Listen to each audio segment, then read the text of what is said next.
Hello to you. My name is Maria Kondzielska and you are watching Poland Daily Culture. We are shooting right now in one of the most amazing places in Warsaw, and that is the Royal Castle. With me is Alicja Jakubowska, who is taking care of all the pictures and paintings here in the castle. Thank you very much for being with us. Welcome. And we are in the middle of the story of Canaletto, who actually used the name of his uncle and became one of the greatest portraitists of Warsaw and the city itself.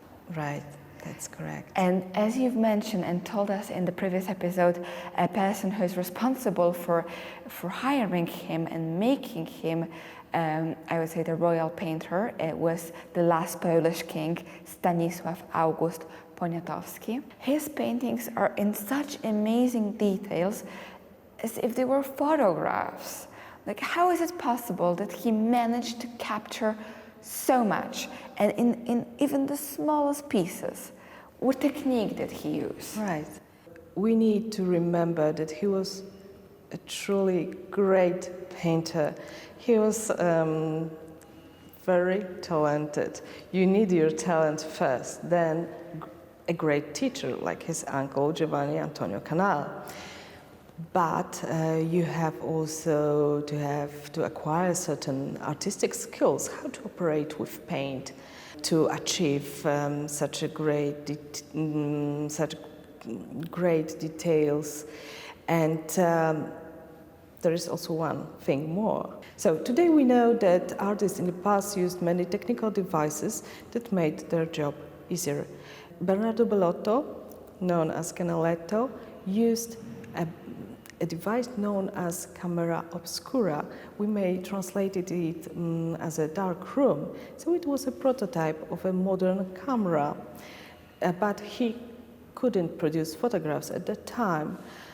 So it was like kind of a box with a set of optical lenses, and the image was reflected on a glass tile, glass slab, and all that an artist could do at that time was just to copy the image that was produced on that tile, and then to transfer it to a canvas.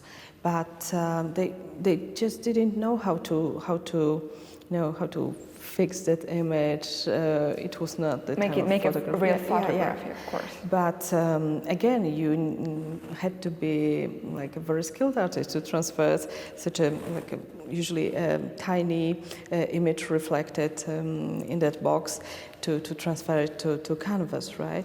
Usually had like a grid, and you copied like one by one so elements. There was a lot of hard work. Absolutely. Canaletto also had to act with paint, right? He had to obtain special colors and to make certain parts to shine and other to stay in shade, right?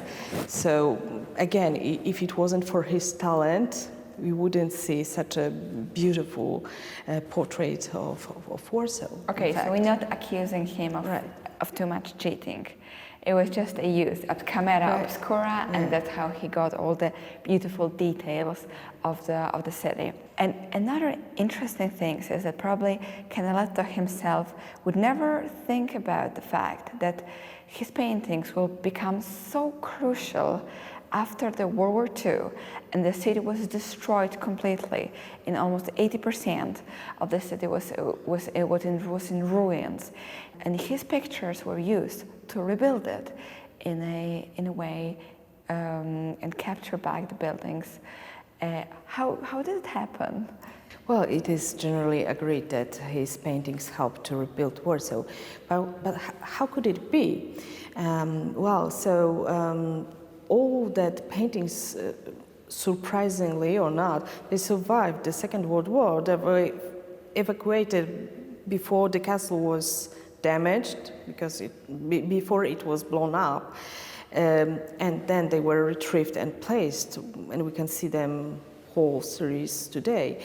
For sure, they were very inspiring because what really counted was that approach of Canaletto to Warsaw, to depicting Warsaw, very picturesque way. I mean, Warsaw is so beautiful that even if we see those, I don't know, poor sheds and people that are not beautifully dressed, everything seems so wonderful and amazing. Warsaw was completely destroyed. The royal castle everything was absolutely in ruins, yes. So erased to the ground. Those paintings were very inspirational, I think. This is the most important, that they showed how Warsaw could look. So they gave them hope, actually. Yeah. So Canaletto depicted the most crucial buildings in Warsaw, and after the Second World War, it was a great clue that those buildings should be recreated, rebuilt, first of all. Also, it is generally agreed and it's said that there are some details that help to reconstruct certain buildings, because again, he was a painter, so he used that device, camera obscura, but he also was thinking about what he was painting, and he transformed his paintings that way that certain details were like slightly enlarged or changed, but look just better. to make them look better and more visible, and that was really turned out very, very helpful. Interesting. So the fact we now know that what we're looking right now at the Warsaw is a Warsaw of the image of Canaletto, and not how it really looks like, with some things bigger, some others smaller, and some architectural changes. Amazing. That was the art of Canaletto, so it was very inspirational. And now when we are walking here and there in Warsaw, especially the area of the old town, when it comes to me, myself, when I'm watching all those buildings, when I'm looking at them and I'm thinking, wow, it's just like Canaletto.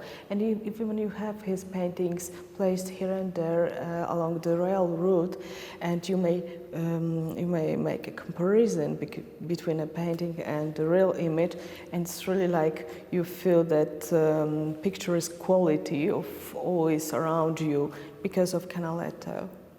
So it is a task for you to compare the real images of Warsaw, of modern Warsaw right now, with the paintings of Canaletto, and see the similarities between those two, which is really surprising, amazing, and a great journey back in history. So thank you very much for watching Poland Daily Culture.